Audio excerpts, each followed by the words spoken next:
Good evening.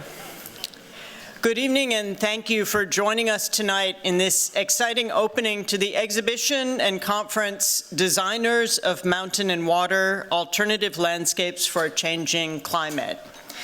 I'm Sarah Whiting. I'm the dean. Before we clamber up mountains and dive into waters, I'd like to draw your attention to the fact that we have live captioning available for both our in-person and virtual audiences. Instructions are tied to this QR code. I've never used the QR code, so I'm curious if it says anything besides those instructions, but the QR code will help you. If you have any questions, please just visit the AV booth or send a question via the chat function if you're in our virtual audience. So we all know that we live in an ever more globalized world. The GSD is a remarkable nexus of the global. Our students and faculty hail from all over the globe. The GSD has a vibrant network of over 15,000 alumni who share a commitment to driving positive change in the world. Despite Zoom, despite long-haul jets, despite WhatsApp or Kakao Talk, there remains one significant sticky wicket when it comes to rendering globalization seamless: time zones. I want to extend a special thanks to our speakers and our alumni, and I'll note that many of our speakers are Harvard alumni, so it's a Venn diagram overlapping. Those who are joining us in person today, especially to those of you who have traveled from so very far away to be here in person. This conference is co-organized by the Graduate School of Design, led by Associate Professor in Practice of Landscape Architecture Jungyoon Kim, and Harvard's Korea Institute, led by Nicholas Harkness, the modern Korean Economy and Society Professor of Anthropology. And if you remember all of those terms, by the end of this conference, you get a gold star. The conference also received generous support from the many departments listed on this slide. This kind of cross-campus, interdepartmental collaboration is so very important for addressing the critical issues that we face today, including climate challenges, land productivity, and population migrations. For the stunning exhibition outside this auditorium in the Drucker Gallery, we had yet another productive collaboration between Jungyoon Kim and Dan Borelli, the GSD's Extraordinary Director of Exhibitions. The exhibition and the topic offer a timely, liberating, and productive lens onto globalization, shifting our perception away from national borders to bioregions. You'll hear more about that shift from the real experts in the room, those who are presenting in the conference, designers and historians. But let me offer one reference to whet your appetites or set the stage. The philosopher Suleiman Bashir Dian, who lectured here almost exactly a year ago, has beautifully theorized the process of translation. He sees translation as an ethical act of hospitality. It's a horizontal universe, he says, where cultures meet, not a top-down one dictated by a center. For Suleiman Bashir Dian, translation is the perfect analogy for this new global horizontal universal. Translation is, he says, the search for a global public space where there is argumentation and exchange despite misunderstandings or the untranslatable. This exhibition and conference, which springboard from Jungyoon and Nick's recognition that 3 different cultures share the same sinographic compound for mountain and water, offers us all the promises of a new, generous, productive globalization of hospitality. I couldn't be more excited to learn more. Let me welcome to the podium Gary Hilderbrand, Chair of the Department of Landscape Architecture, and Peter Lewis Hornbeck, Professor in the Practice of Landscape Architecture here at the GSD.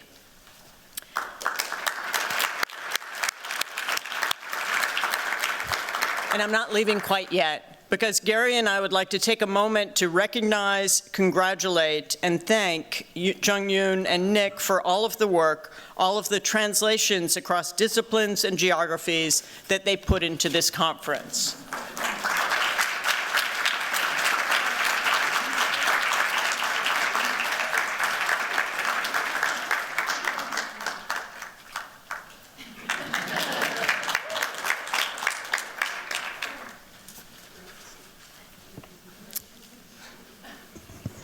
Thank you, Sarah.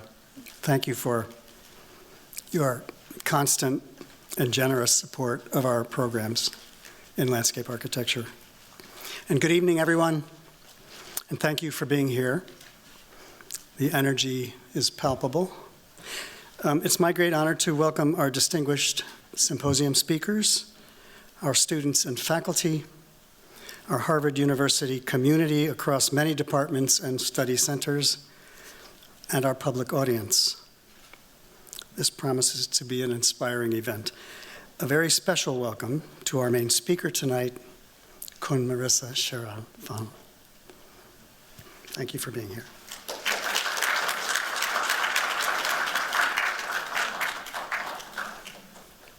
I'm going to have you sit here.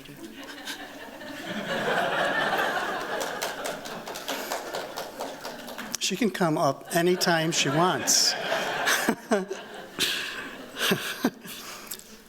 Our work in the Department of Landscape Architecture with collaborators in Asia has gone on for many years, many decades. And it mirrors the GSD's long associations there. Just to name a few faculty who have devoted significant time in recent years, in architecture and urban planning and design, we've had Peter Rowe contributing many productive books, relationships, projects. He still does it. In China, Raul Mehrotra in India, Grace La in Korea and Japan, Mohsen Mostafavi in Japan and elsewhere. I'd like to recognize Professor Neil Kirkwood, who is with us tonight, for his long years of engagement with China, India, the Republic of Korea, and notably with Chulalongkorn and Thammasat universities in Bangkok. Thank you, Neil.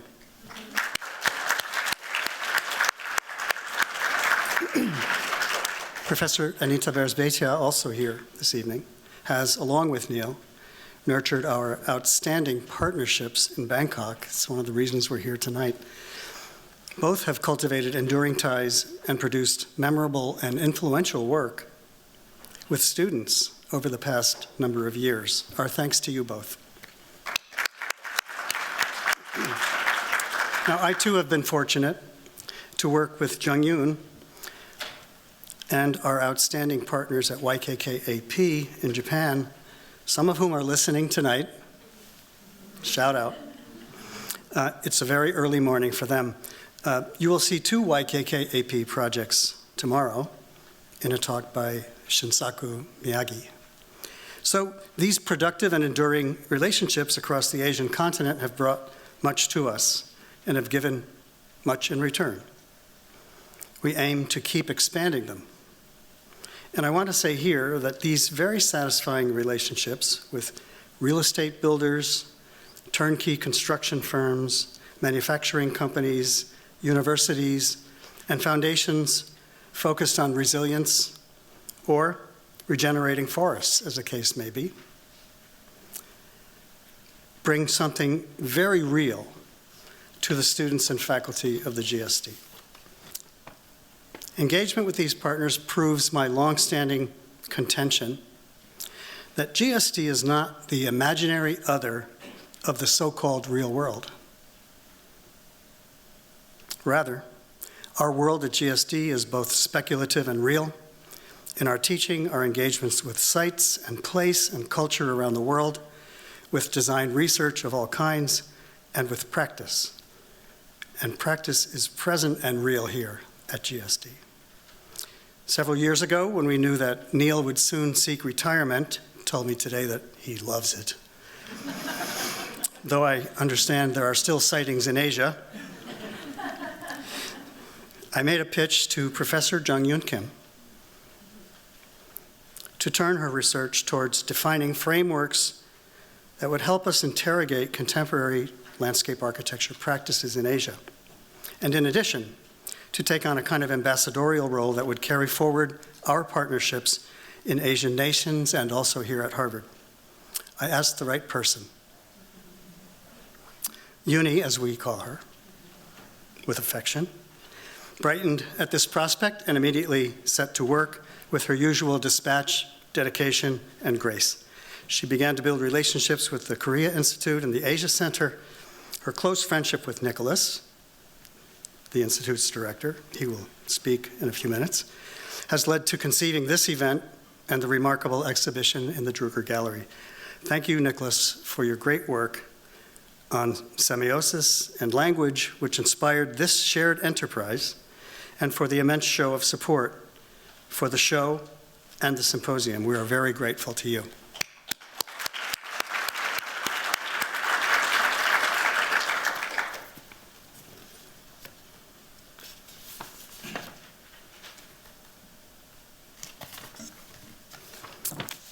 Uni made a research trip that summer, visiting Japan, Singapore, Thailand, China, and Korea, in preparation for her new seminar, that's 3 years ago, called Origins and Contemporary Practices of Landscape Architecture in Asia, Korean Perspectives, and more. We've all learned a great deal about the cultural and political origins of the discipline and the practices, and in doing so, we've reflected a far more appropriate disciplinary posture for our significant population of Asian students and faculty here. Indeed, I don't think that seminar exists in any other landscape architecture department. It's produced outstanding new knowledge of the regenerative contributions of landscape architects to Asian cities and the countryside. We could say to mountain and water. This fall, in the third installment of the seminar, Uni and her students from diverse programs in the school researched and planned the exhibition with the help of the one and only Dan Borelli, who has already had a mention, and his amazing team of designers and preparators. We'd like to recognize the seminar students and the TAs, Ryota Sunakawa and Jisu Wang. Students, please stand up and take a well-deserved applause.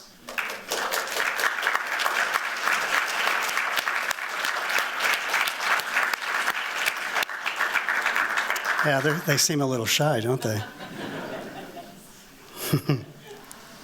You're going to get another thanks, too. And given extensive deliberations in the seminar over what it means to use Asian as a descriptor, I'm thrilled that the exhibition is organized around bioregions, as Sarah said. Every cartographic act entails decisions that reflect a worldview.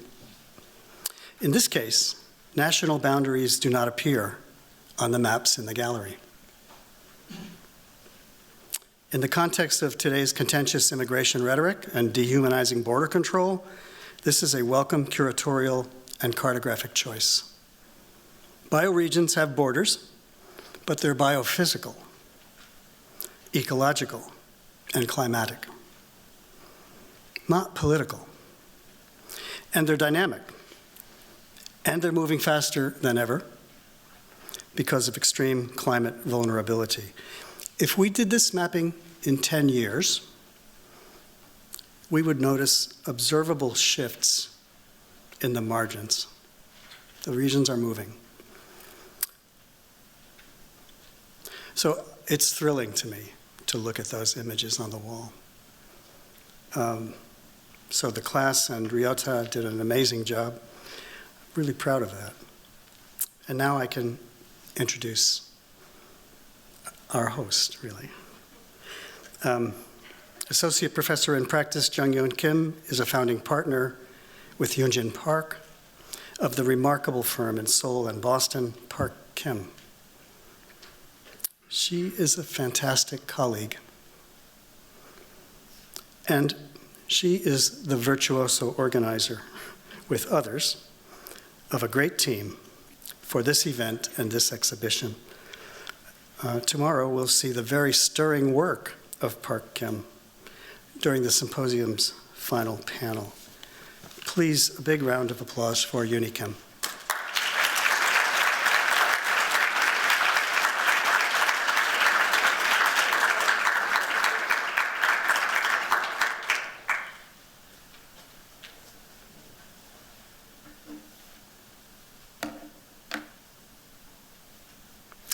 Thank you, Sarah, for such a nice opening, and also thank you, Gary, for remarkable introduction.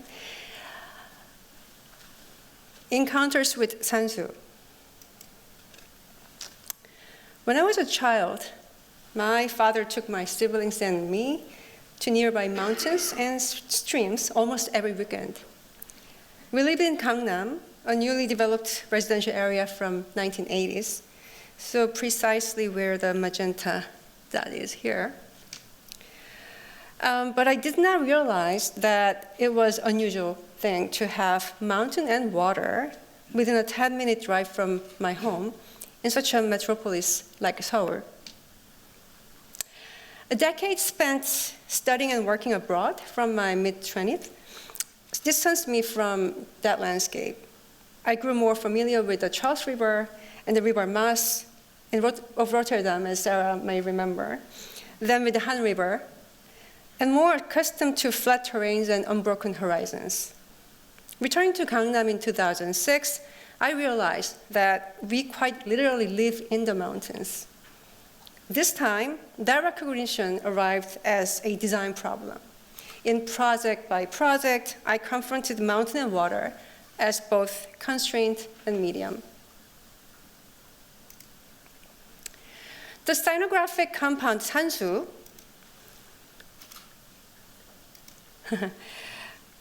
shanshui in China, sansui in Japan, has long signified artistic, poetic, and philosophical conceptions of the natural world.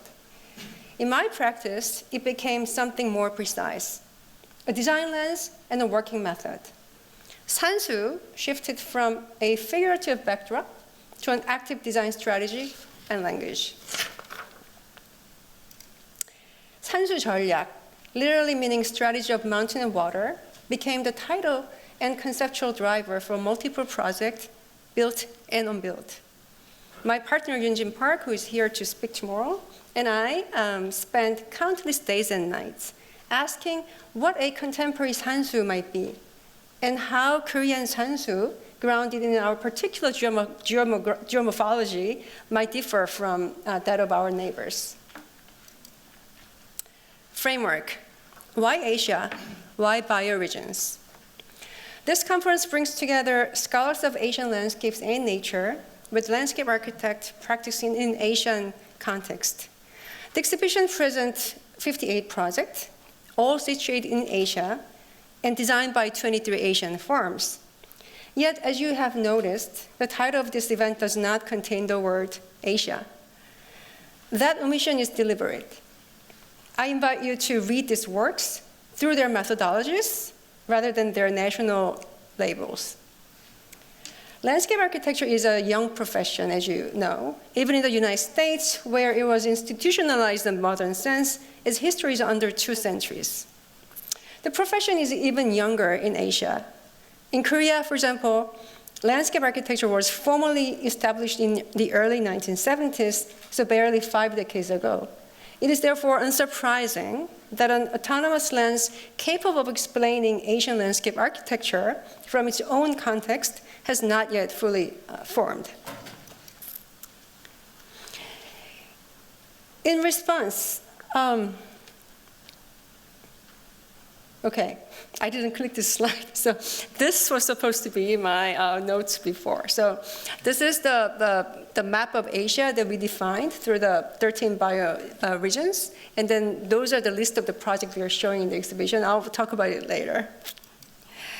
In response to that, Yunjin and I began critically writing about our own work, a process that culminated in the book Alternative Nature, which was published in 2015. There we attempted to theorize our practice through constructs such as the sansu strategy and alternative nature. So the purple image is my passive progressive promotion of upcoming monograph of Park Kim that is to be out next month. From this work, a broader question emerged. What references underpin the practices of our peers in neighboring countries, and through what lenses are their works understood? Beginning with a seminar initiated here at the GSD in fall 2023, I examined practices in Japan, China, Korea, Singapore, and Thailand. I discovered far more exemplary work than I expected, the work that made me want to consolidate it into a body of knowledge. In the era when landscape architects are called upon to respond substantively to climate change, the role of landscape architecture in Asia remains comparatively under-articulated. I felt an urgency. I need to share this story, yet that story gains value only when it is transferable. To be relevant beyond its immediate context, the work must transcend the stereotype of exotic beauty. It must be legible as system, as process, and as a method, explicit enough to be evaluated, adapted, and perhaps replicated elsewhere. So the central question of this conference and exhibition is this. When a designer stands before a site, so mountain and water, charged with accommodating programs and pressures, how do they respond? We propose to understand this landscape architecture as the materialization of that response. Because the origins of the profession in many Asian countries were bound up with high modernist state agendas as it was in Korea, where the landscape profession was established by the former President Chung-il Park as a means of modern nation building, we wanted to avoid simply cataloging Asian landscape architecture by nation state, a format that easily confines us to identity-based readings and an excessive focus on the past. From this problem, the concept of the bioregion emerged as an alternative framework to the national border. We ask instead, in which bioregion does the project reside, and by what methodology does the designer respond to that bioregion? The accumulated record of such responses can, we believe, form a powerful corpus of knowledge that is both situated and shareable. Prior to the modern encounter with Western powers, no Asian language possessed a term equivalent to Asia. From its inception, Asia has functioned as an antithetical, othered category.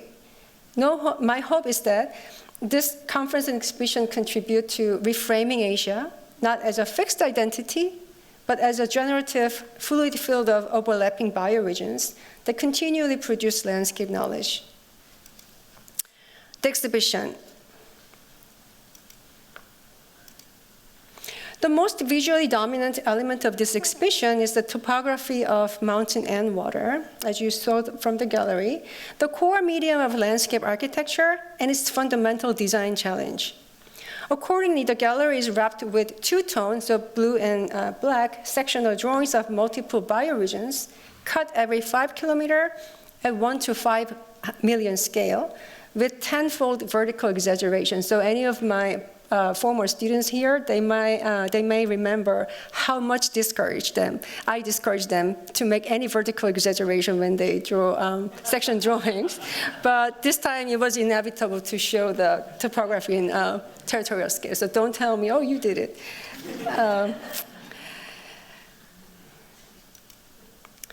These sections follow the boundaries of 13 bioregions, allowing us to define Asia through both socio-cultural and ecological lenses. Starting from the One Earth bioregion framework, we then used rice as an indicator species, given its tight coupling with the local ecologies and everyday life. Mapping global rice cultivation highlighted two key realms, the Eastern Palearctic and Indo-Malaya, which structure our working definition of Asia for this exhibition. We then overlaid contemporary landscape project by firms rooted in these realms. Drawings and photographs of 58 projects are projected onto the walls as alternative landscapes for a changing climate. Some addresses climatic risk directly, and others more quietly, but all share a particular sensibility in working with mountain and water.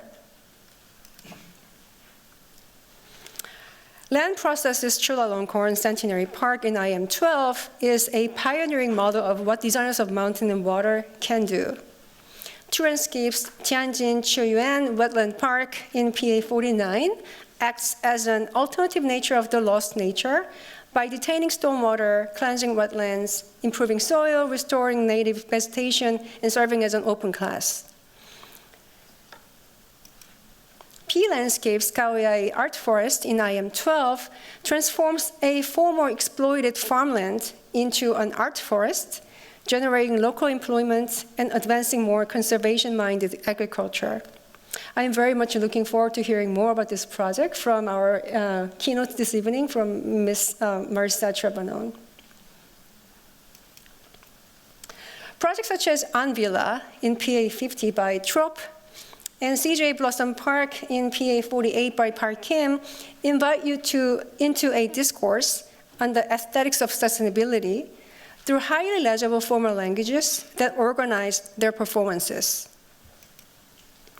Finally, 2 animated journeys into the work of Gyomje Jeongseon, the 18th century Korean master of sansuha, allow visitors to inhabit historical vision of nature, adapting the gaze of figures as they move through a sensuous world of mountain and water. These animations are generously loaned by Samsung Foundation of Culture and Art and Kansong Art and Culture Foundation, to whom I offer my deepest gratitude. Today, Jeongseon's sansu continues to inspire contemporary Korean landscape architects, such as in the creation of Park Kim's Yanghwa Hangang Riverfront. The conference. Tomorrow from 9 a.m., here in this space, 13 speakers and 4 moderators will discuss mountain and water in the context of a changing climate. It is an early start, but it will reward your early wake up, so please come. Session 1, Cultures of Nature, features 5 concise talks by Harvard leading scholars on East and Southeast Asia. They will set the tone for the day and offer a range of clues for us to think with in later sessions. Session 2, the work of mountain and water, will prompt us to consider what we must understand in order to grasp the practices of designers from regions less familiar to us and to draw on their work as a meaningful body of knowledge. Session 3, Aesthetics of Sustainability, will invite you to reflect on the experiences and aesthetic cultures we can offer society as a cultural agency in the era of climate change, when sustainability has become a baseline expectation for landscape architects. In the final session, Beyond Sansu, Sansui, Shanshui, 3 practitioners from 3 countries that share this sinographic tradition will speak about how we might move beyond the inherited views to lead in the climate change era. With my deep regret and sadness that Kong Jian-yu cannot be with us tomorrow, he will nevertheless be present in the program and say something about sansui. And I hope you will join us to hear what he has to say.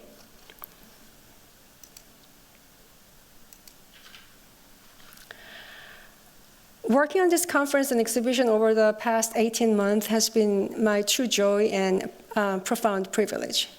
I am indebted to my colleagues, students, and collaborators.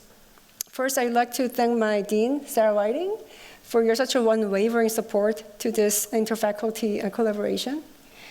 My chair, Gary Hilderbrand, helped me cultivate loosely formed ideas into sustained research and pedagogy. I'm not sure if you remember this, but in a meeting in the winter 2021, when we met to discuss my teaching plan for the next couple of years, he said, I think you should teach about landscape practices of Asia. That suggestion is the true beginning of everything folding today and tomorrow. So thank you, Gary. Dan Borelli, whom I now call the master, where's Dan? The director of exhibition of the GSD, and his team made the entire process joyful and illuminating. My heartfelt thanks to Sarah Ruffson and her team for just choreographing this ambitious project, and Susan Lee Lawrence and Dongchan Son of Korea Institute for their professional and thoughtful collaboration, as well as the GSD Department of Communication, Will Smith, Chad Klaffer, Maggie Janik, and Matt Smith, with the leadership of Ken Stewart. I had such a pleasure of working with 9 current GSD students who had classes to attend, reviews to survive, while contributing substantially to the exhibition. Remarkably, 2 of them even managed to get married during the process, but not to each other. Sunaka Ryota-san and Yang Jisoo-shi. Ryota, I asked a great deal of you, really. Developing a representation of the topography of mountain and water across bioregions that was at once simple, elegant, and precise was central to the exhibition. Your extensive experiments led to what we see on the walls today. Jisoo's pre-research on the exhibited project made the process of collecting and organizing material far smoother and faster than we could have imagined. Many thanks to as well Elijah Williams, Guangzhou Sophia Zhang, and Manaka Hataoka for their curatorial research, and to our remarkable model-making team, Anya Dandapani, Jessica Go, Livia Cohn-Miller, and Cecilia Liu. If you don't mind, please rise from where you sit. All the students.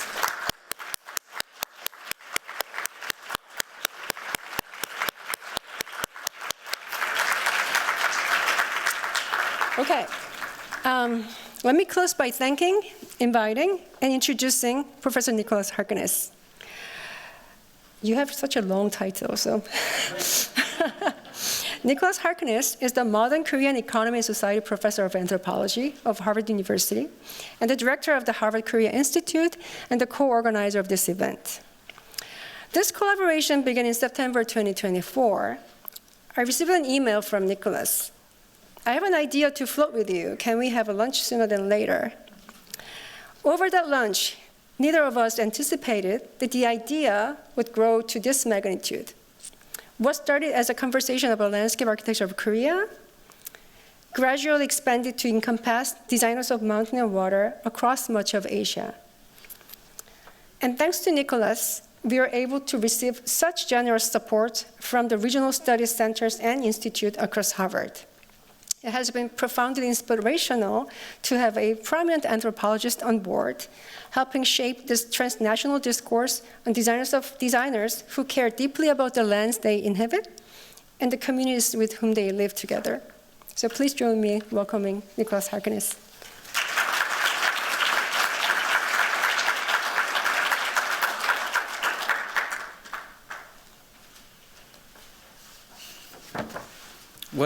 What an extraordinary pleasure it is to be here. Thank you, Jungyoon, for this introduction. I also wish to extend my gratitude to Sarah Whiting, Gary Hilderbrand, Sarah Raffson, Dan Borelli, and the GSD faculty and staff for making this event so superb, and the exhibition. And I also want to thank again Susan Lawrence and Dongchan Son and our student assistants who are helping tonight at the Korea Institute for working so closely and seamlessly with colleagues at the GSD to make this collaborative endeavor such a success. It is a true pleasure to have worked with all of you on this project.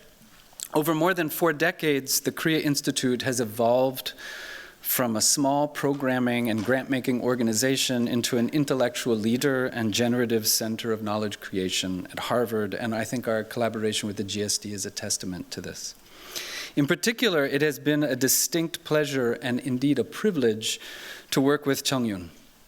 As she mentioned, this project began with a simple idea, a collaboration between our 2 parts of Harvard to bring something intellectually and aesthetically exciting to campus, highlighting Korea, but operating at a larger and much more diverse regional scale.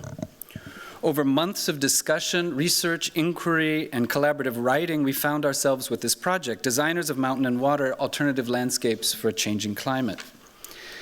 Just as we invited perspectives from across Asia-Pacific, we also invited many other entities at Harvard, the Asia Center, the Weatherhead Center, the Reischauer Institute of Japanese Studies, the Fairbanks Center for Chinese Studies, and the Harvard Yenjing Institute, and we're deeply grateful for all of that support.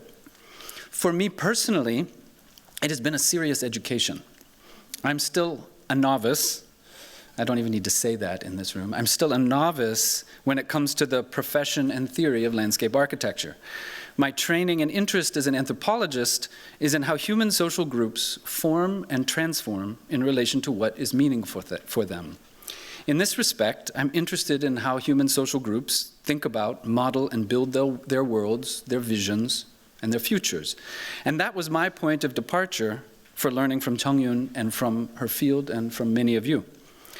The discipline of sociocultural anthropology has long been invested in understanding landscape in relation to societies that inhabit, make use of, and transform it. I think of Keith Basso's classic Wisdom Sits in Places, where the locations and shapes of landscape among Western Apache and Arizona become a site of moral instruction, navigation, and social reproduction. To speak with place names, to let the landscape tell its stories, to look at the hills is to learn how to be human. I think of Steve Feld's work on sound and rainforest ecology in Papua New Guinea, where Kalali's social structure, communicative structure, and environmental orientation come together in the aesthetics of social life. I think of Evans Pritchard's classic account of segmentary political systems in Sudan, focusing on Nuer herders' migratory patterns and forms of political association which are aligned with rainfall and drought, watering opportunities both for themselves and for the cattle. Or Edmund Leach's account of oscillating societies in the highlands of Myanmar, where political systems and seasonal ecology come into alignment between social connection and social isolation.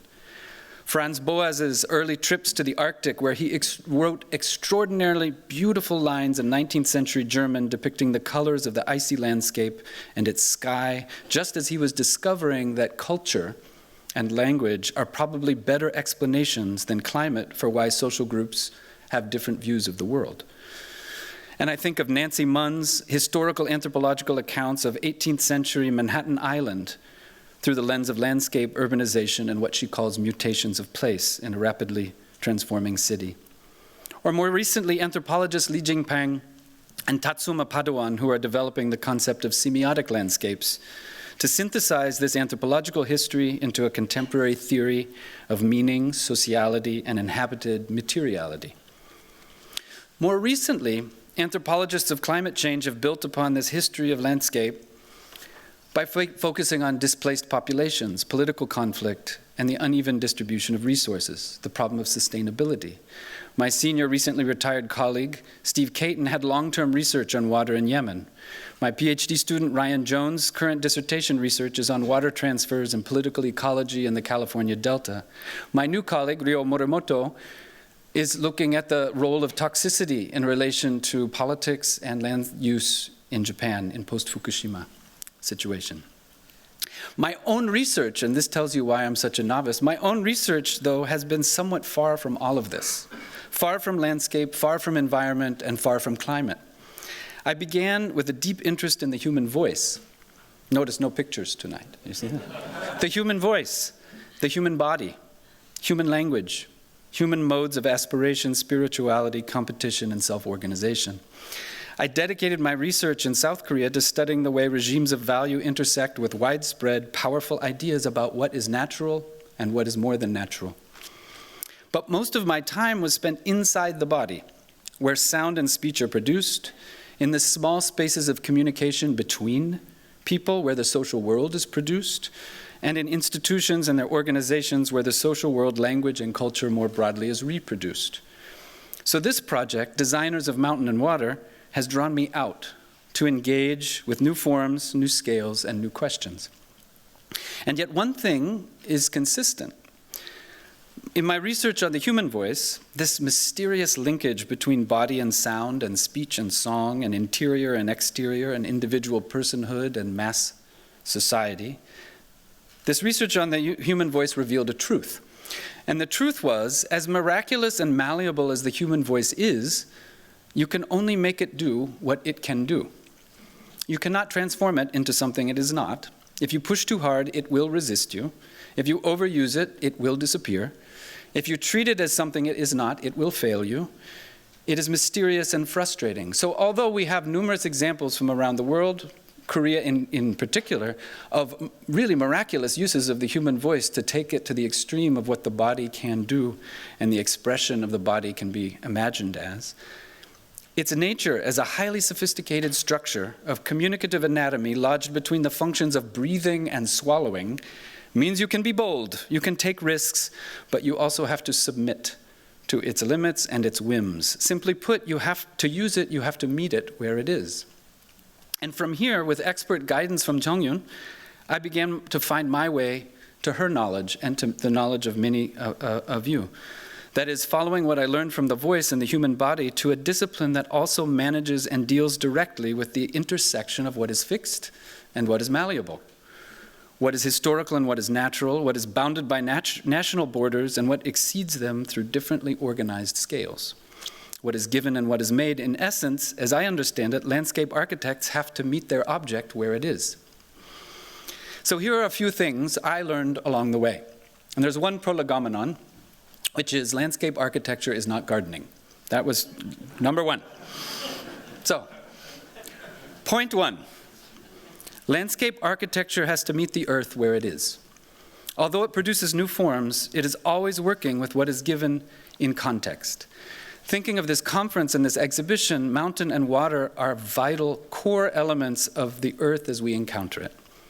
Point two, in this regard, landscape architecture is as much about form and content to be sure, but also context. It is situated at the interstices of multiple human and non-human processes. It is by nature in continuity with what is beyond the project boundary. Again, thinking of our conference and exhibition, the use of bioregions to complement nation-state traditions is precisely a recognition of this fact. Extending socially to the political and historical forms made by people, while extending methodologically beyond these forms, beyond the social boundaries, to bioregional forms made by non-human forces. Point three, landscape architecture designs for motion, change, and dynamics. The earth will shift.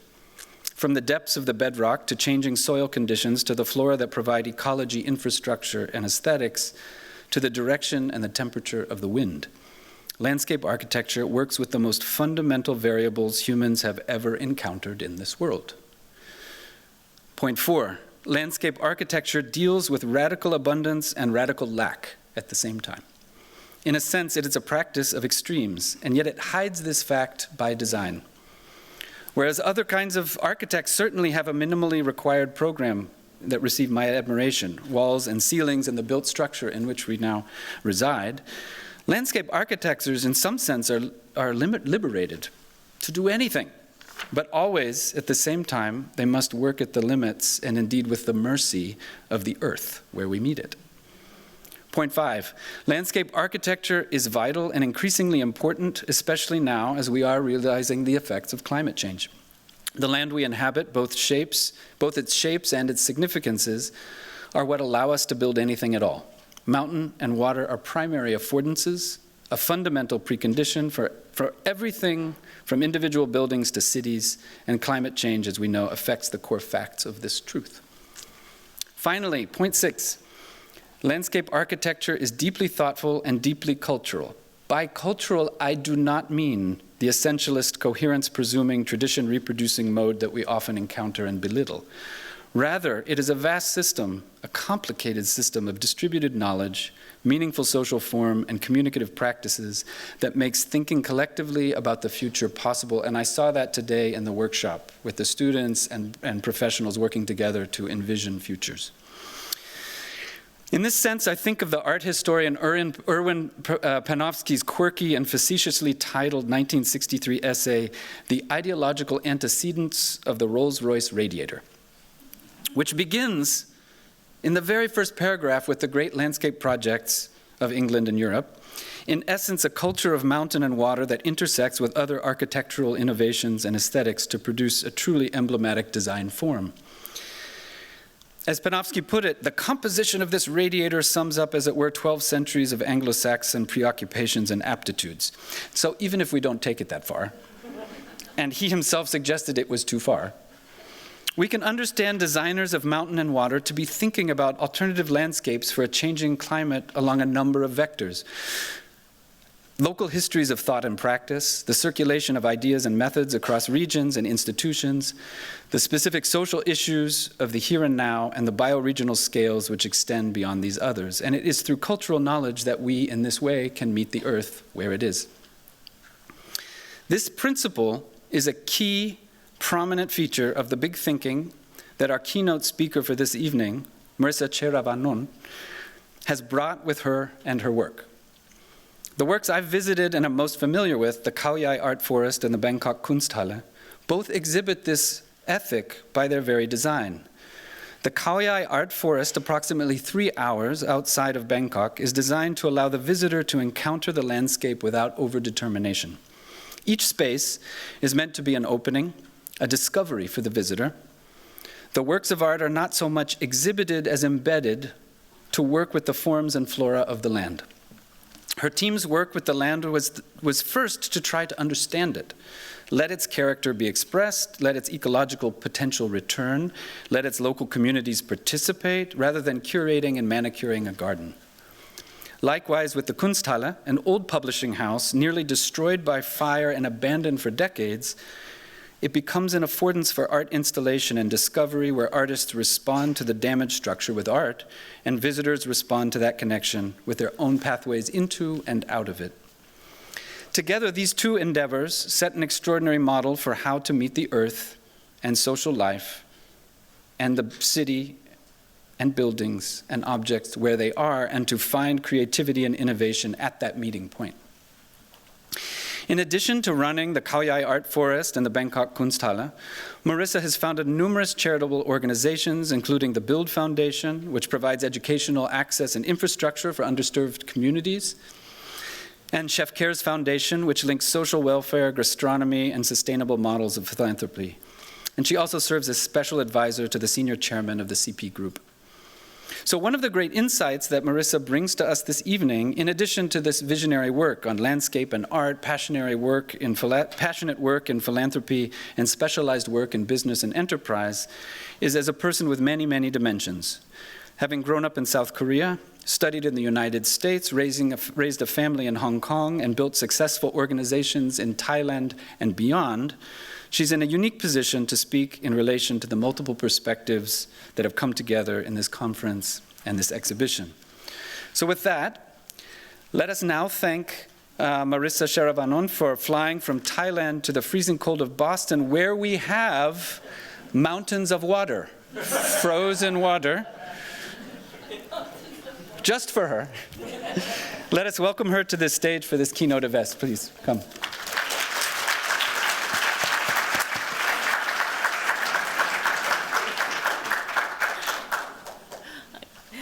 Sawadika.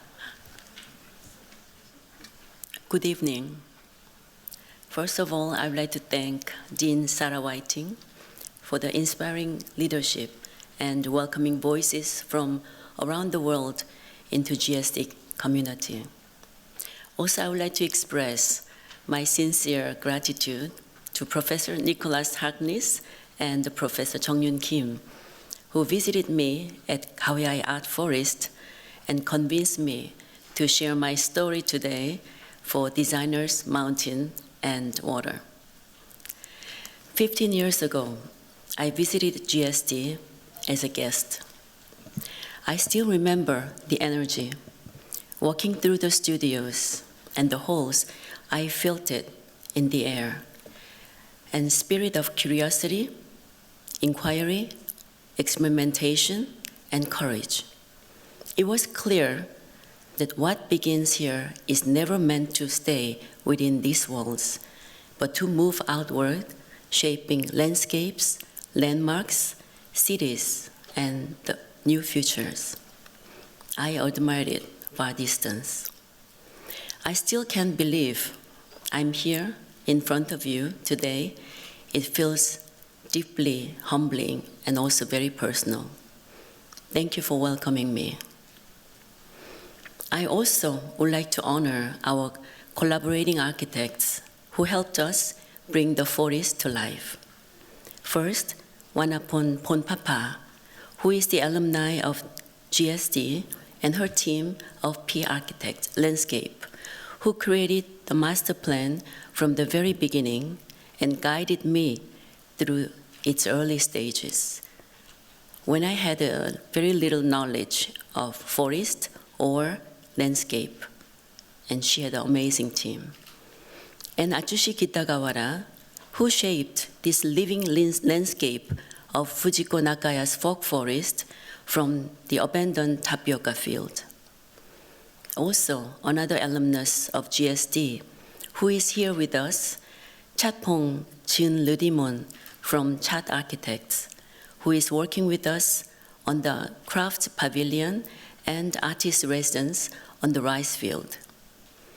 Last but not least, I would like to extend my thanks to artists, chefs, farmers, and community leaders who share their vision and wisdom to transform deforested and exploited land to a living forest. Today is not a lecture. Instead, I will just simply share my story. A journey that began in uncertainty and over time grew into a sense of purpose. If there is anything take from it, I hope it's something small but tangible. Feeling, questions, or quiet reminder you might carry with you as you begin to shape a chapter of your own. When I first heard that the theme was sansu, mountain and water, an image from my childhood came back to me. It was a traditional ink landscape painting I grew up with. It was hanging on the wall near the entrance of my childhood home. And the other sansuha is in the traditional folding screen that was opened for every ancestral praying. These sansu landscapes were part of my childhood. Mountains stood tall and steady. Water flowed gently below. Mist or cloud moved slowly between them. I still remember the feeling from these paintings: calm, safe, and quiet balance, as if nature itself could hold you. I also encountered Murung Dowan in Sansudo, a sacred peach grove, a vision of paradise or utopia in Eastern cosmology. In my memory, Murung Dowan is a world where everyone and everything is in harmony. Beautiful tall mountains stand steady, holding the weight of time and the seasons. Water moves gently along the stream that eventually gathers into a small pond reflecting sansu within.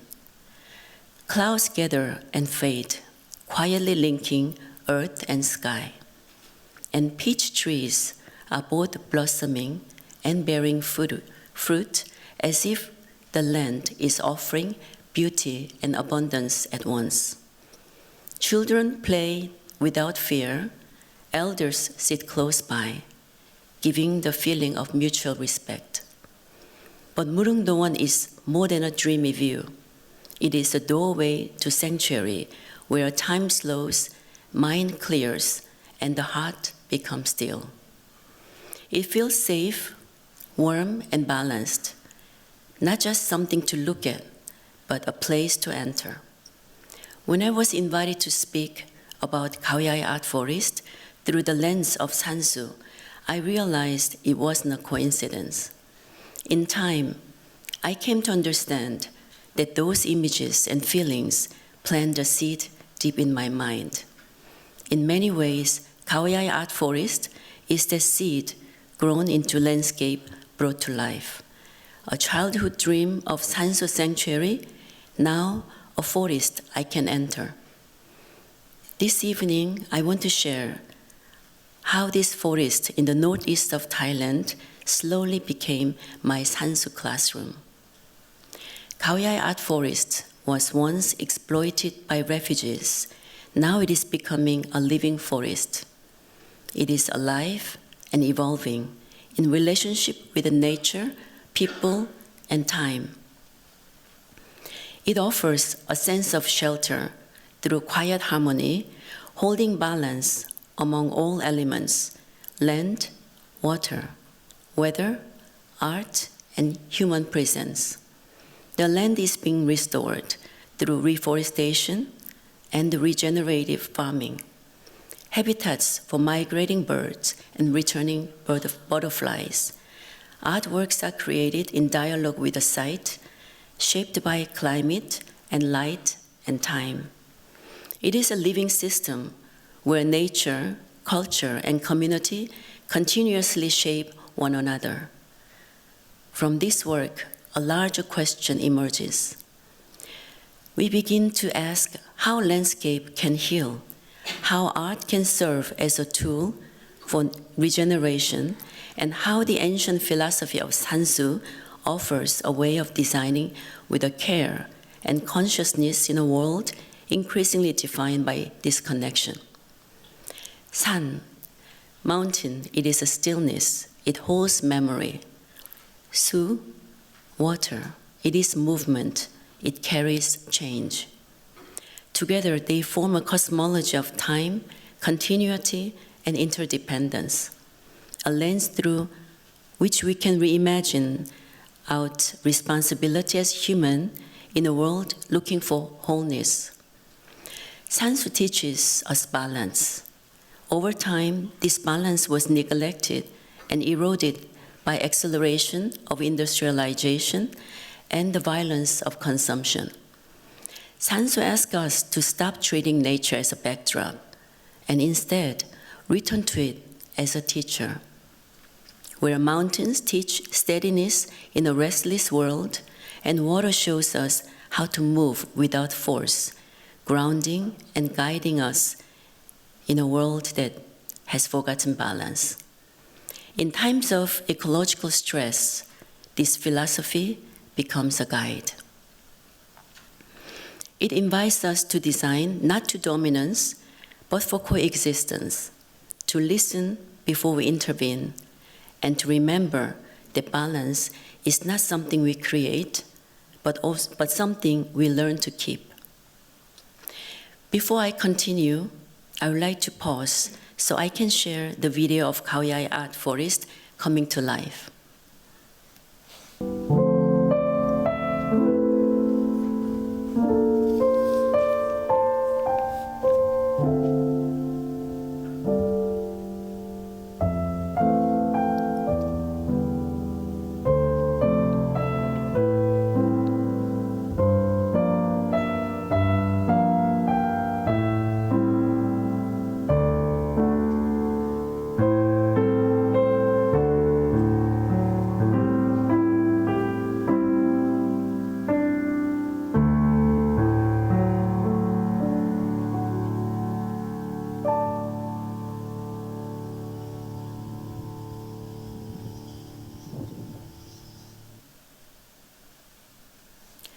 Khao Yai Art Forest began with a wounded site, a land stripped of its biodiversity, soil health, and ecological memory.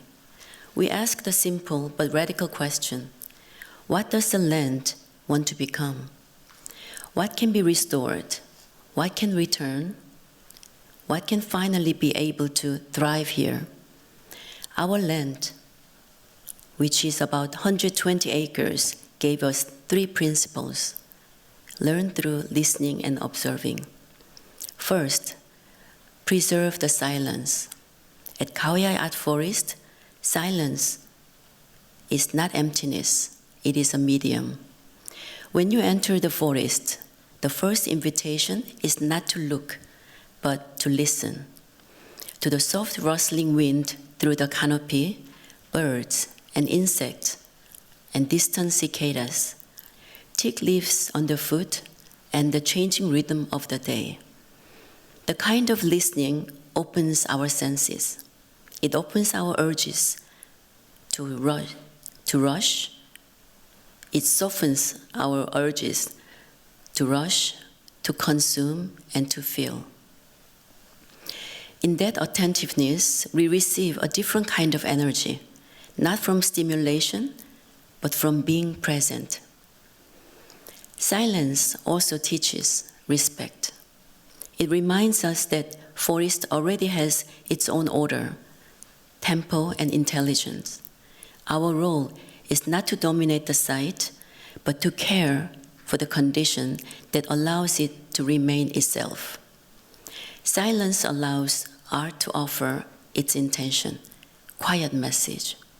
By preserving silence, we can truly listen to what the forest has to offer. Through the listening, we deepen our relationship with the nature, with art, and with one another. Second, honor the contour. We do not impose geometry on the landscape. We work with the existing conditions and let the land lead. Some land was left barren by monocultural farming. Some trees were long uncared for. The work here meant relearning where nature truly sits, and unlearning the habit of shaping land for human convenience. Trails, water channels, and planting patterns are rediscovered to echo to a sansu rhythm. Solid and void, fullness and space, reveal and conceal. Third, create space for reconciliation and transformation. The forest is not meant to be completed. It is a living system. It is in the monsoons that forest gathers into deep green abundance. As the air cools towards the dry season, thick leaves fall, the forest floor begins to speak, answering each step with a crisp crackle. Landscape is not just image. It is time made visible. And our role is to care for the conditions that allow to regenerate, restore balance, and support life. We began by healing the soil, regenerating water flow, and reintroducing indigenous plants and vegetables. This is where we depart from being a sculpture park or an open-air museum. We are living landscape where art is not just placed upon nature, but allowed to grow alongside it, listening to the soil, the rain, and the wisdom held by forest itself. This is not landscape design. This is an ecosystem regaining its dignity. This is landscape reconciliation. In keeping with these principles, art at Khao Yai Art Forest is not a visual object to be placed. It is a condition to be entered. This is why we work with artists who understand our philosophy and spirit and ecology as one continuous landscape. They do not begin by imposing an idea onto the land. They begin with what they can find in the land: air, light, wind, water, wood, soil, and rock, whatever the site is already offering. The land is not a backdrop, it is a collaborator. And art becomes less something we look at, but more something we practice, listening, learning, and moving with the land's rhythm and intention, with care, respect, and full attention. For us, two conditions guide how art is created by artists. First, material responsibility. The artists learn the land by working with its mediums, natural materials from the land and local methods, and what the site can sustainably offer. Creation begins with understanding the land and making choices that honor the ecosystem rather than extract from it. Second, intentional responsibility. The work is made a quiet intention, an intention of healing, harmony, and care.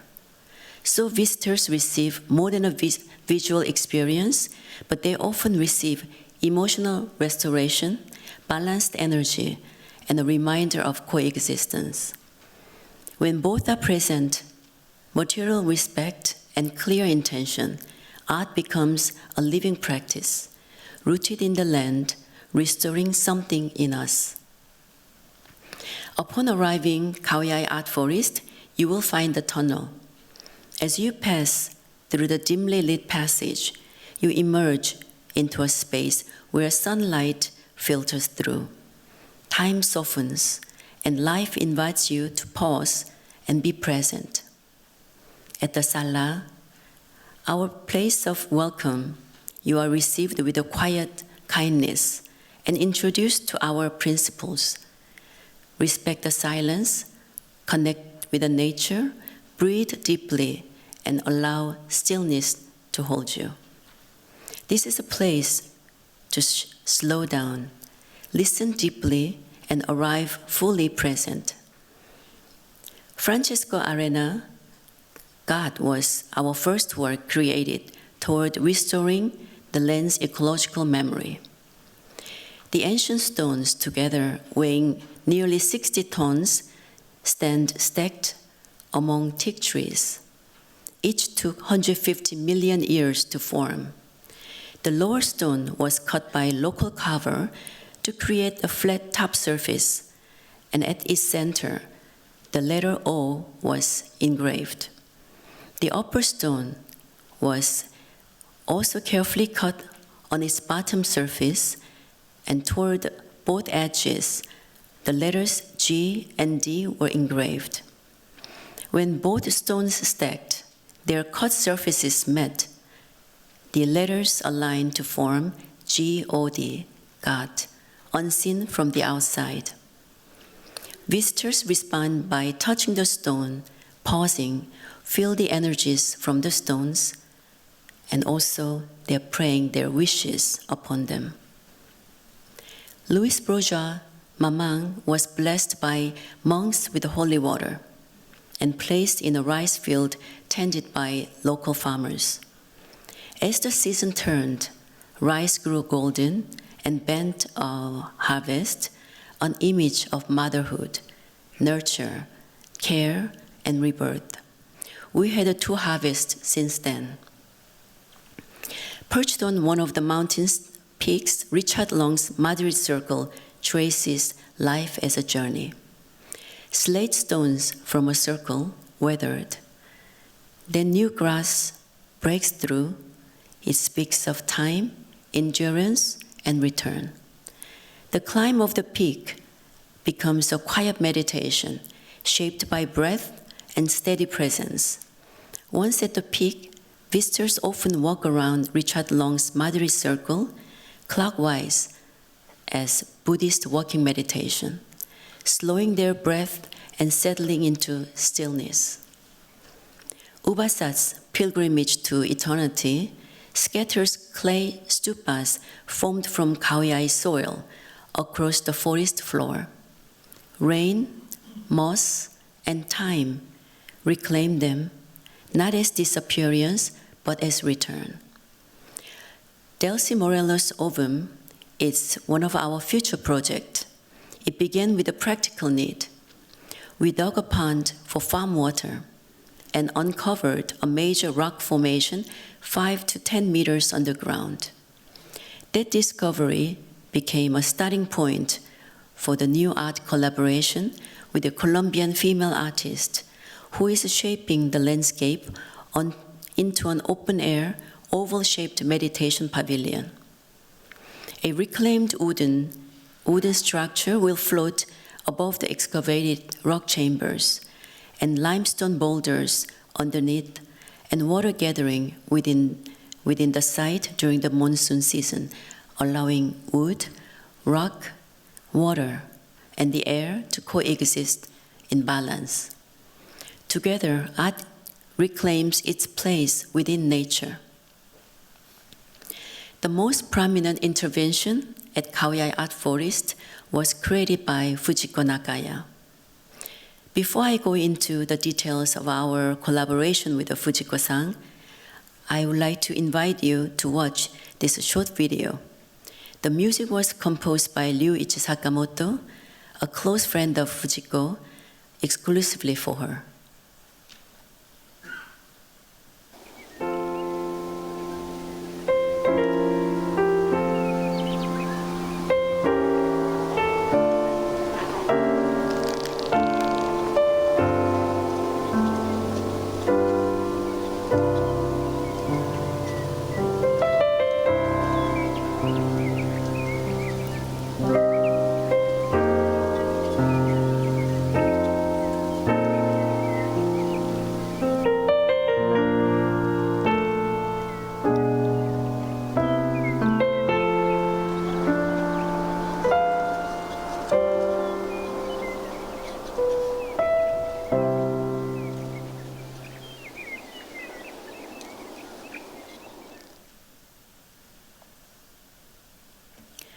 When we began brainstorming for folk forest, Fujiko-san was 90 years old.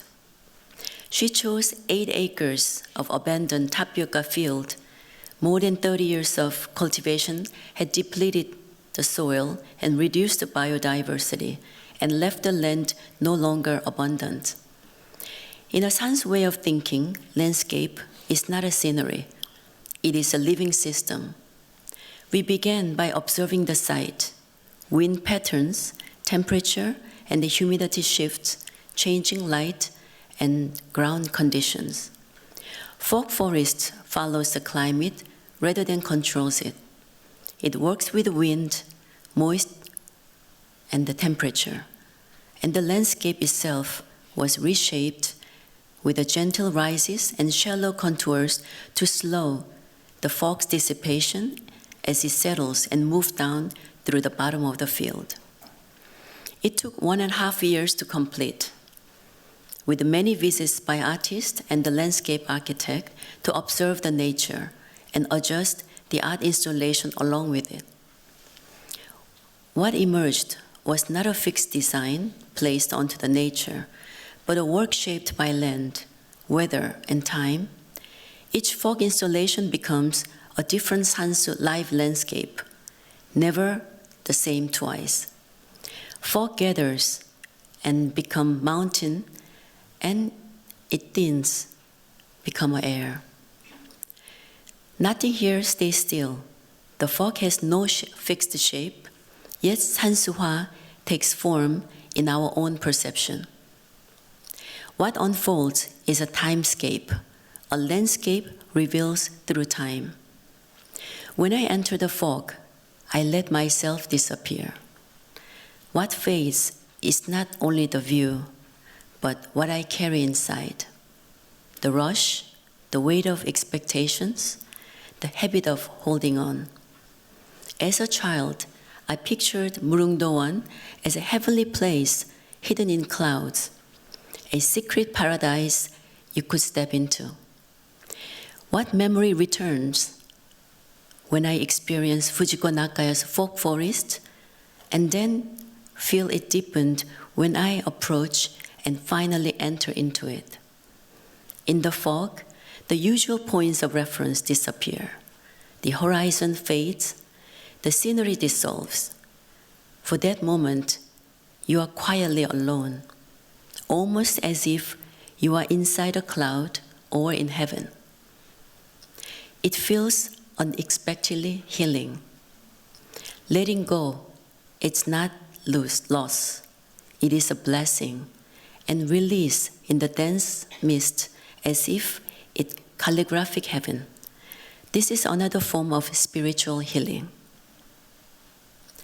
We live in a time of disconnection, of fragmentation, ecological loss, and exhaustion. It is not only ecological system, but human ecology too.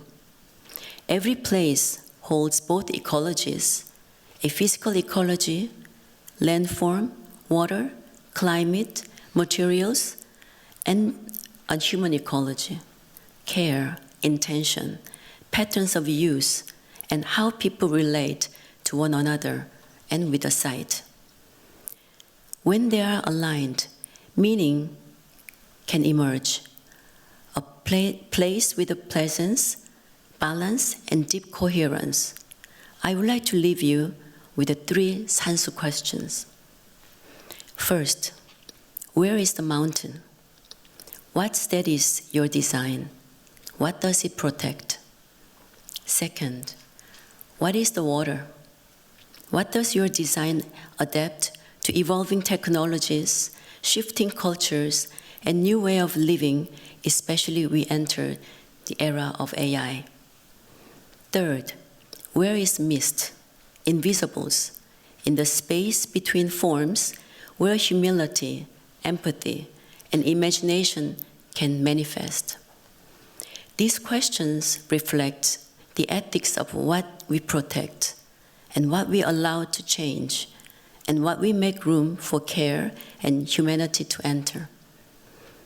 It keeps our work grounded in balance and dignity, shaping how we advance with intention, how we build with empathy, and how we leave behind our legacy in this world. Thank you.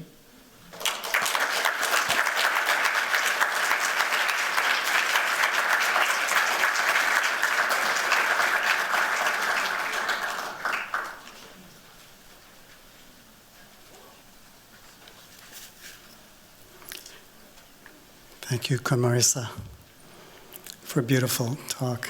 I want to ask if you would approach the stage with Perm, and also Jungyoon and Nicholas. We're on the mountain and we have our water.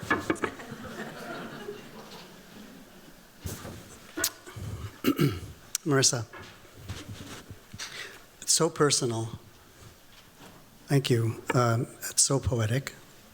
I think we are all forest bathing now. Uni, thank you for sharing the journey of this 18 months, this 3 years really, this life of dedication to your wonderful work and your craft and your grace. Nicholas, I want your landscape manifesto. You know, you're not the first person to deliver a landscape manifesto here, but yours is a good one. And you're getting an email tonight for a copy. We only have a few minutes for questions, and I'm going to take the privilege of asking the first one. I meant to say, Perm, thank you for your companionship. You knew sansu as a child because you had that amazing traditional painting, but also you were educated to understand the meaning of mountain and water. And that was the beginning of a journey that took us to the Kayai Art Forest. I wonder if young people today also know this. It wasn't very long ago, a few decades, when you were a child, but a lot has changed in the world. Do young people know this and understand it? I think that when I saw this the sansu paintings, it was bought by my parents. Nowadays, the world is, we have so much information, so much cultures coming in, and especially through the social media. I think there's so much information and visuals, and now, there's a pop art, contemporary art. There are so many visuals that we can share. Now, I don't think the young people will really see appreciating it. However, now we are entering the AI era, which a lot of times now people living in virtually. We are talking about now the virtual avatar. I think it's the younger generation will spend a lot more than us through the virtual world.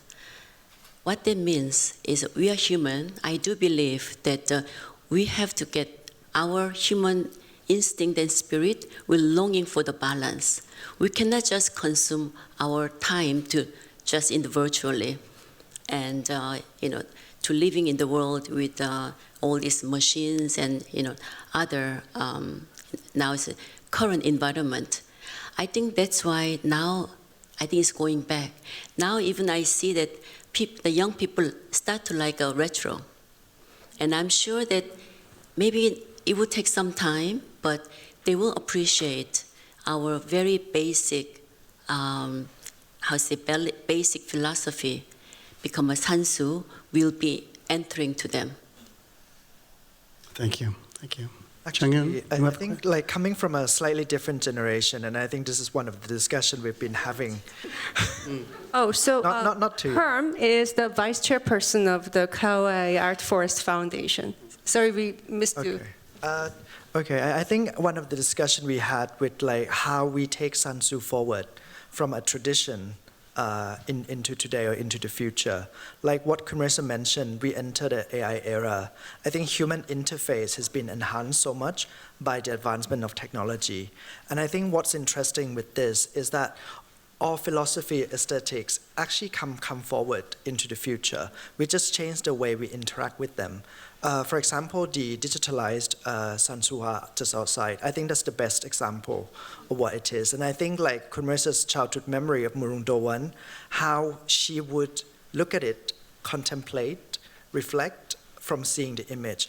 I think the digital era, it sort of enables us to be able to experience them as encounters.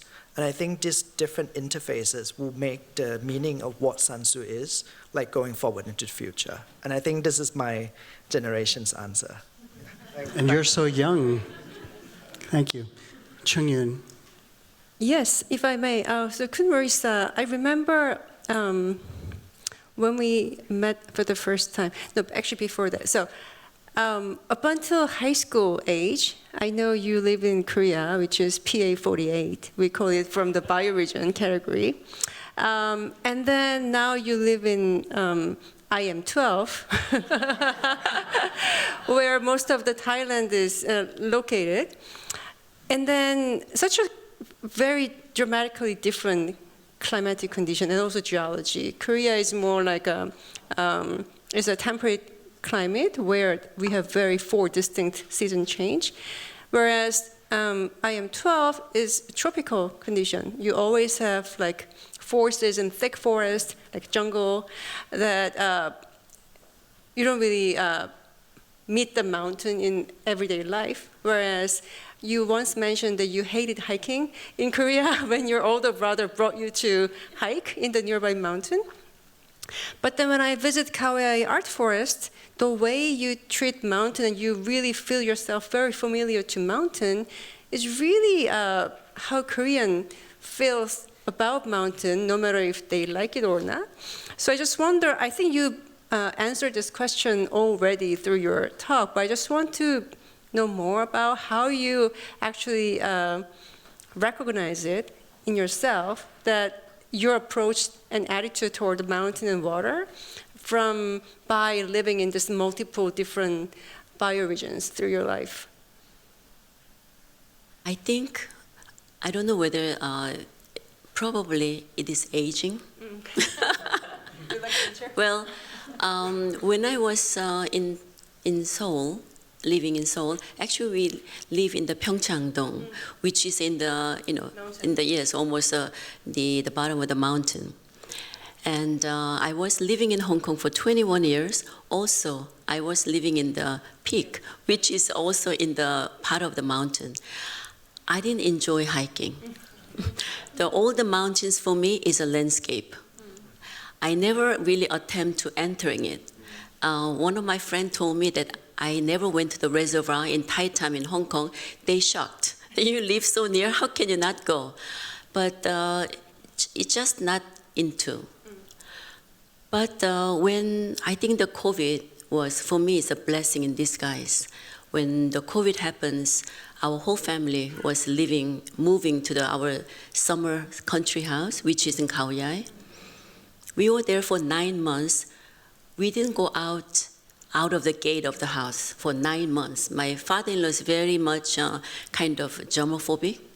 We are very afraid with the COVID, so we are not allowed to go out of the gate for 9 months. At the time that I was working for the Chef Cares Foundation, and we have a lot of adversity because of the factory closed, because we produce ready-to-eat meal and selling, and as a sustainable model to helping for my foundation. So I have a social enterprise. And every day we're having a problem with the COVID and the factory closed. We have to find the alternative. Only time, and also we are living in the 21 family members in one house, having a breakfast, lunch, dinner together. Very challenging. So only time that I really find the peace is walking in the forest nearby. There was the first time it's alone walking, and I walk 3 times a day. First time with our parents and family, second time myself, and third time myself. That time I realized that I found there's so many beautiful wildflowers while walking, and then I realized that how beautiful the wildflowers. I start to cut and bring home, and then I distribute to all the rooms with a vase. But I realized the wildflowers belong to wild. It doesn't stay more than 24 hours. Next day already wilted. I started looking at the trees, and I realized that so many different shapes of leaves and the seed. I started to kind of, to communicate more. I touched the trees, tried to do forest bathing, my own, and then I feel a lot of healing myself. Then I realized I wanted to share this with my friends like me, travel, working, no time to really pause. So I was thinking that maybe I would like to create a kind of forest, and they have some art that people can come and also enjoy both nature and art, which, I love the art. So that's how the whole, the concept of the Khao Yai Art Forest was born. But when I was looking the forest, Khao Yai Art Forest, the same site came. I had another site which was much beautiful, smaller, but near to the expressway. Everybody think that I should get the other one because it's investment worthy.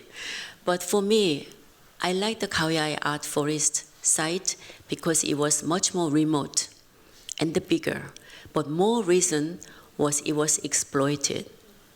The soil was very much depleted. When I saw that, I wanted to heal. So that's what we start, reforestating, and we do the regenerating all the water trails, and try to making more like an evolving forest at this moment.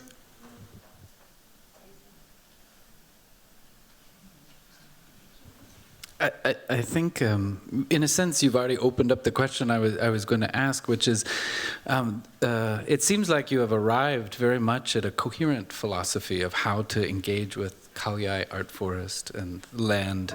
So I was hoping to hear a bit more about the process of coming to that, particularly about shifting from imposition to reconciliation as the basic approach to the land in Khao Yai. I might take over this one a little bit from a practitioner point of view, because I think in the middle of the process that we were brainstorming, I think the starting point for us is a very deforested land. And what we were discussing is we want to heal the land. And at the same time, in parallel, we understand the healing power of nature. The pandemic was the trigger, actually, because it forced us to be reflecting and also living outside an urban environment more and more. So what we try to do with Art Forest land at the very beginning is basically the land was stripped of ecological memory. Like we went to the land, we see it's green, but there's no tall trees, there's no landmarks. So what we were trying to establish at the very beginning, especially with Kun Wannapon Phonwapha from PLA, is that what the land would have been like back in the old days. So that went back to satellite study records back in the 1980s. We saw the land was completely green, and then all of a sudden it turned brown. And then 5-6 years later, it became green again. We matched this with her help, with Kun Wannapon's help, with municipal record of what happened. So lands were given to evacuees from floods. And basically, they took over the land. They cleared the land in order that they can earn a living. And by earning the living at that time with governmental push is to do monocultural farming. A lot of the land used to be tapioca farming. And at the same time, if you go to Art Forest right now, like the land nearby, you still see some tapioca farming, you still see cornfields, and also you see like new push from the government, say, for example, like durian, mangoes, because that's the economic crops in Thailand. So that's one study on the side. We look in parallel also with Royal Botanical Institute, what indigenous species used to be and what are the invasive ones. But the biggest argument among ourselves, Kun Marisa, Kun Vanapon, Stefano, and our team, is that like what should we do with invasive species, because it has been invaded in a way that they become a resident of our land. So we try to reconcile this part as well. On the other hand, we study culturally like what used to happen with Khao Yai as an area. It's an area that 300 years ago, the King Rama V sort of like urbanized the area because back in the old days, like we look at cartography, historically it's impenetrable forest. It's very dense, it's only for military use back in the old days because it formed like a natural barrier. But in the reign of King Rama V in Thailand is the westernization period. Railroad happened for the first time, and the first railway station happened in Pak Chong, which is about 20 minutes ride from us. So what happened during that period is we learned that historically it used to be very fertile, and then it's been urbanized. And last 10 years, Khao Yai went even bigger urbanization with hospitality happening, hotels happening, water disappear from the land. So this is one set of the study that we put apart. But at the same time, what we try to learn, and especially this is a very, very, very precise almost homework from Kun Marisa, like how do we learn from the local as well? Because wisdom is not only held in record, but wisdom is with all the villagers who still stay and they try to maintain their life back then. So basically, references that link to microclimate change, seed crops that could grow and prosper during the time, that's what we pick the brain of all the villagers, and they're still collaborators at the same time. We try to also at the same time empower them to be a global citizen because they have very, very, very local wisdom. But our way of looking is we need to also take them forward, not only just to learn from them. So what we try to do is with like Kun Marisa's interest and also our interest into the digital era, like how would a traditional way of solve solutions that come from all these villages, knowing the microclimate change, knowing all the indigenous species, and also how to grow them to survive on our land. So we try to input technology into the land. For example, like we don't have much time left, but what's actually very interesting is how we have solution for water. Because the land of us, which is at the edge of the national park, it is actually quite dry. And when we started to dig for a massive pond for farming water, we found the rock chambers, but we actually want to keep the rock chambers. And to seal the whole rock chamber, it will be very aggressive, let's say, because it needs all the concrete, it needs all the plastic. It's all the solution we don't want to do. So we try to reconcile with this. We leave the rock chamber behind, but we still need to find water. And Kun Marisa came up with a very interesting idea, which is like, Thailand is such a humid country. And there must be water beyond water from the underground because our area doesn't have like a normal plumbing system. So she met up with a Stanford-based startup called Aquaria. And Aquaria has a very interesting approach to water solution. And basically, they have machines that we work collaboratively together, has been sent to Thailand. And then this machine take water from the humidity of the air and then filter it through. And we try to use that water, first of all, to fuel the art installation. So innovation become a way to solve art installation, which is actually very accidental, but I think everything come together nicely. And we try to extend this method across the whole use of land. And hopefully in the future, what we are building is a solar pavilion in order that the whole energy, clean energy route, renewable energy could also happen. And all these technological inputs that we have, we also try to teach all the collaborators, like all the locals, all the school students, they come to see what's happening. At the same time, we learn from them too. So, and I think that's the vision of us. We have the mountain, we have the land, we have the water, but at the same time, we want to use all this and take it forward and empower people in the area too. So a bit of a long answer, but yes, thank you. Thank you, Param. It's really fantastic to hear the story. Marisa, thank you so much for this evening. We know that you'll also be with us tomorrow. It's generous of you. We're grateful. And I'd like to close by inviting you all to a reception outside in the gallery. Thanks, everybody.